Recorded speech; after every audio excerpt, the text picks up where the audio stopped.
रात का सन्नाटा हमेशा से ही लोगों को डराता आया है, लेकिन कभी-कभी वही सन्नाटा जिंदगी भर पीछा करता है। ये कहानी है रुद्रपुर गांव की, जहां लोग अब भी उस पुराने हवेली का नाम सुनते ही सहम जाते हैं। शुरुआत सालों से वीरान पड़ी वो हवेली गांव के बाहरी हिस्से में थी। कहते हैं वहां कभी ठाकुर रघुनाथ सिंह रहते थे, लेकिन उनकी अचानक मौत के बाद हवेली को ताला लग गया। धीरे धीरे वहां अजीब घटनाएं होने लगीं। कभी खिड़की से किसी के हंसने की आवाज, कभी रात को झूमते दिए की रोशनी।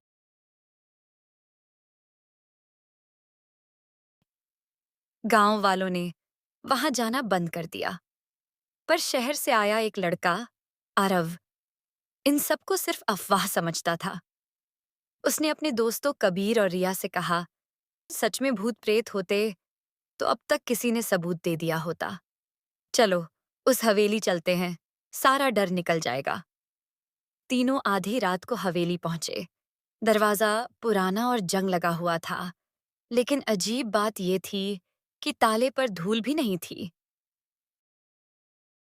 कबीर ने झिझकते हुए पूछा, आरव, यार ये ताला नया क्यों लग रहा है? आरव हंस पड़ा, किसी ने हाल ही में बदला होगा। चलो, चाबी कहाँ से लाएंगे? अंदर जाने का कोई रास्ता ढूंढते हैं। पीछे के हिस्से में टूटी दीवार से वे अंदर घुस गए। हवेली के अंदर घुप अंधेरा था। मकड़ी के जाले और बदबू से सांस लेना मुश्किल हो रहा था। पर हवेली के बीचों बीच रखा पुराना झूला धीरे धीरे अपने आप हिल रहा था।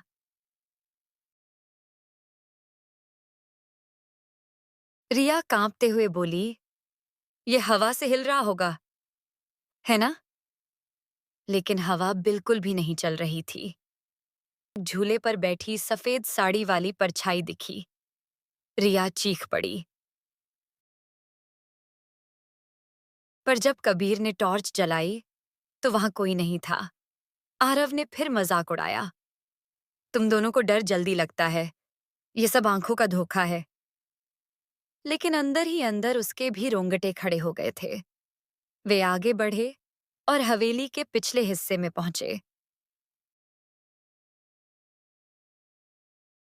वहां एक बड़ा कमरा था, दीवारों पर खून जैसे धब्बे। बीच में एक लोहे की पेटी रखी थी। आरव ने पेटी खोली तो अंदर काले धागे से बंधी लाल डायरी थी। डायरी खोलते ही हवा भारी हो गई। उसमें लिखा था, मैं रघुनाथ सिंह हूं, मेरी हवेली शापित है। जिसने भी इस डायरी को पढ़ा वो इस हवेली से जिंदा बाहर नहीं जा पाया। मेरी मौत एक हादसा नहीं थी, मुझे मेरी ही हवेली ने निगल लिया था। ये पढ़ते ही कबीर ने डायरी झपट कर बंद कर दी। बस करो आरव, ये खेल नहीं है। लेकिन आरव ने हंसते हुए कहा, यही तो मजा है, देखना, सब अफवाह निकलेगा। अस्तक हवेली का दरवाजा जोर से बंद हो गया। तीनों घबरा गए। रिया ने चिल्लाकर कहा, दरवाजा खोलो, कोई है बाहर? पर कोई जवाब नहीं आया। इतने में कबीर पीछे मुड़ा तो देखा कि रिया गायब थी। सिर्फ उसकी चुन्नी जमीन पर पड़ी थी। आरव का चेहरा सफेद पड़ गया। ये ये कहाँ गई? अब हवेली की दीवारों पर सैकड़ों परछाइयां चलने लगीं। हर परछाई का चेहरा रिया जैसा था, लेकिन सबकी आंखें काली। कबीर ने आरव का हाथ पकड़ा, हमें यहां से निकला कि रात स्याह का। वे भागते हुए सीढ़ियों से ऊपर पहुंचे। ऊपर एक कमरा था, जिसकी दीवारों पर लाल हाथों के निशान बने हुए थे। दरवाजा अपने आप बंद हो गया। कमरे के कोने में वही सफेद साड़ी वाली औरत खड़ी थी। इस बार टॉर्च की रोशनी में भी साफ दिखाई दे रही थी। उसके होंठ टेढ़े मेढ़े होकर कुछ बुदबुदा रहे थे। डायरी लौटा दो। आरव ने डर के मारे डायरी नीचे फेंक दी। लेकिन तभी औरत अचानक हवा में उड़कर उसके पास आ गई और उसके कान में फुसफुसाई, अब बहुत देर हो चुकी है। आरव चीख पड़ा। उसका शरीर जमीन पर गिरा और उसकी आंखें पूरी तरह सफेद हो गईं। कबीर भागा, लेकिन दरवाजा खुल नहीं रहा था। अचानक दीवार पर लगी खिड़की अपने आप खुली और तेज हवा अंदर आई। हवा के साथ वही आवाज गूंजी, अब बारी तेरी है। कबीर ने खिड़की से बाहर झांका तो देखा कि हवेली के आंगन में सैकड़ों और लोग खड़े हैं। सबके चेहरे गांव वालों जैसे, लेकिन उनकी आंखें खोखली। और सबसे सामने खड़ी थी रिया, जिसकी गर्दन आधी कटी हुई थी। कबीर चीखते हुए पीछे हटा।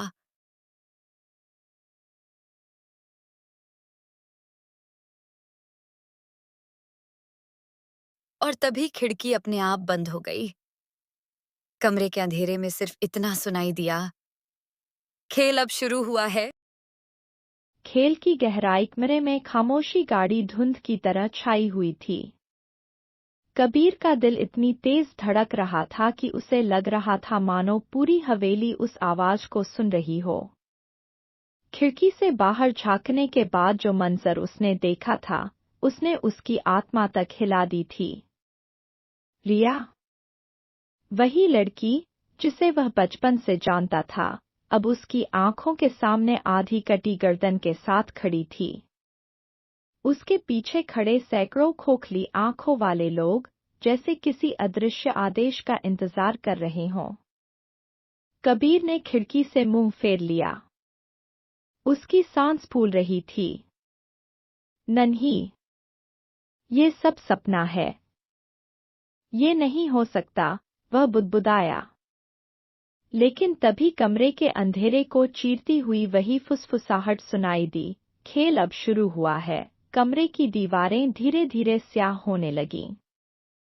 उन पर बने लाल हाथों के निशान हिलने लगे जैसे कोई अंदर से बाहर निकलने की कोशिश कर रहा हो। रिया की वापसी अचानक दरवाजा चरमराया और धीरे धीरे खुला।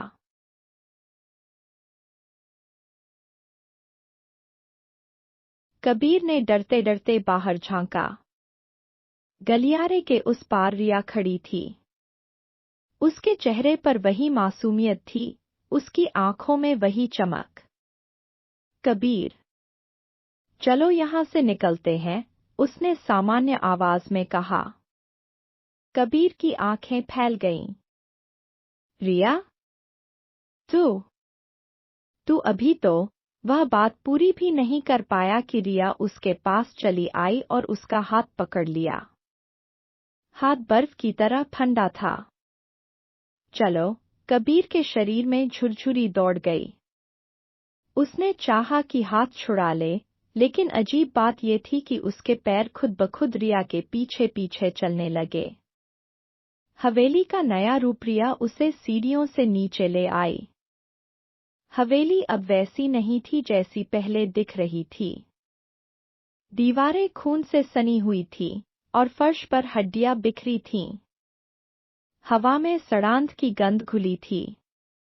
झूमर पर लटके शव झूल रहे थे। कबीर ने कांपते हुए पूछा, रिया, ये सब क्या है? रिया ने पलटकर उसकी तरफ देखा। उसकी गर्दन का घाव अब साफ दिखाई दे रहा था, जिसमें से धीरे धीरे काला धुआं निकल रहा था। उसकी आवाज गहरी और पराई हो गई, ये हवेली तुम्हें अपना सच दिखा रही है। अब तुम बाहर नहीं निकल सकते। पुराना तहखानारिया ने उसे हवेली के पिछले हिस्से में बने भारी लोहे के दरवाजे तक पहुंचाया। दरवाजा अपने आप खुल गया। अंदर अंधेरा था, लेकिन भीतर से ठंडी हवा बह रही थी। कबीर ने कदम पीछे खींचना चाहा। मैं अंदर नहीं जा सकता, रिया मुस्कुराई, उसके होंठ कानों तक फट गए। तुम्हारे पास कोई और रास्ता नहीं है। कबीर कांपते हुए तहखाने में उतर गया। अंदर पहुंचते ही उसे लगा मानो वह किसी और ही दुनिया में आ गया हो। दीवारों पर टंगी लालटेन अपने आप जल उठीं। तहखाने के बीचों बीच एक बड़ा गोल घेरे जैसा चिन्ह बना था, जिस पर सूखी हुई रक्तरेखाएं थीं। उस घेरे के चारों ओर दर्जनों आत्माएं बैठी थीं, उनकी आंखें खाली और शरीर सड़े हुए। रघुनाथ सिंह का प्रकट होना अचानक चारों तरफ से हवा तेज हो गई और अंधेरे से एक आकृति निकलकर सामने आई। वह वही ठाकुर रघुनाथ सिंह थे, जिनका जिक्र डायरी में था। उनका चेहरा जला हुआ, आंखें खून से भरी हुई और शरीर आधा राख में बदल चुका था। आखिरकार कोई नया मेहमान आया है, उनकी आवाज गूंज की तरह तहखाने में फैल गई। कबीर लड़खड़ाते हुए बोला, तुम इंसान हो या? रघुनाथ ने एक ठंडी हंसी हंसी। इंसान? नहीं, मैं अब इस हवेली का हिस्सा हूं। ये हवेली मेरी नहीं रही, मैं इसका गुलाम हो गया। और अब तुम भी। उन्होंने हाथ बढ़ाया तो चारों तरफ की आत्माएं अचानक उठ खड़ी हुईं। सबकी आंखें कबीर पर टिक गईं। हवेली का श्राप। रघुनाथ ने आगे कहा, सालों पहले मैंने अपने लालच में एक पंडित की बलि दी थी। उसी ने मरते वक्त मुझे और इस हवेली को श्राप दिया था कि जो भी यहाँ आएगा वो कभी बाहर नहीं जा सकेगा। सबकी आत्माएं इस हवेली में कैद रहेंगी जब तक कोई उस श्राप को तोड़े नहीं। कबीर कांप रहा था। तो मैं यहाँ से निकल नहीं सकता। रघुनाथ की मुस्कान और चौड़ी हो गई। निकल सकते हो, अगर तुम किसी और को लाकर इस हवेली के हवाले कर दो। तभी हवेली तुम्हें छोड़ देगी। कबीर की सांस अटक गई। उसकी आंखों के सामने दोस्तों की तस्वीर घूम गई। आरव मर चुका था, रिया की आत्मा कैद थी। अब बचा सिर्फ वही। सौदे की शुरुआत। रघुनाथ उसके और करीब आ गए। सोच लो, या तो तुम हमेशा के लिए यहीं रहोगे या किसी और को बलि देकर आजाद हो जाओगे। कबीर का दिमाग सुन्न हो गया। हवेली की दीवारों से अब खून रिस रहा था। परछाइयां लगातार उसका नाम फुसफुसा रही थीं। कबीर, कबीर, कबीर। उसके कानों में शोर बढ़ता गया। वह चीख पड़ा, चुप रहो, लेकिन शोर और बढ़ गया। तभी अचानक अंधेरे से किसी ने उसका कंधा पकड़ लिया। अनजान आवाज। कबीर ने पलटकर देखा। उसके पीछे एक अजनबी खड़ा था। उसका चेहरा साफ नहीं दिख रहा था, लेकिन उसकी आंखें इंसानों जैसी थीं। उसने धीरे से कहा, अगर जिंदा रहना है तो मेरी बात सुनो। इस हवेली का सच वो नहीं है जो रघुनाथ बता रहा है। श्राप तोड़ा जा सकता है, लेकिन कीमत बड़ी है। कबीर हकबका गया। तुम कौन हो? अजनबी ने सिर्फ इतना कहा, मैं वही हूँ जिसने आखिरी बार इस हवेली से बाहर निकलने की कोशिश की थी। इतना कहकर उसने कबीर का हाथ पकड़ा और उसे तहखाने के एक गुप्त दरवाजे की तरफ खींचने लगा। मौत की परछाइयां पीछे। रघुनाथ चीख पड़ा, कोई उसे मत जाने दो। सैकड़ों आत्माएं कबीर की तरफ लपक पड़ी। तहखाने में चीखों का सैलाब उमड़ पड़ा। खून की बूंदें हवा में तैर रही थीं। कबीर और अजनबी दौड़ते हुए उस गुप्त दरवाजे से अंदर घुस गए। दरवाजा अपने आप बंद हो गया। अंदर घुप अंधेरा था। अजनबी ने दीवार से लगी एक लालटेन जलाई। रोशनी में उसका चेहरा साफ दिखा। वह करीब 50 साल का आदमी था, लेकिन उसकी आंखों में ऐसा डर था मानो उसने नर्क देख लिया हो। मेरा नाम समर है, उसने कहा। मैं भी सालों पहले यहाँ फंस गया था, लेकिन मैंने रास्ता ढूंढ लिया है। बस तुम्हें मेरी मदद करनी होगी।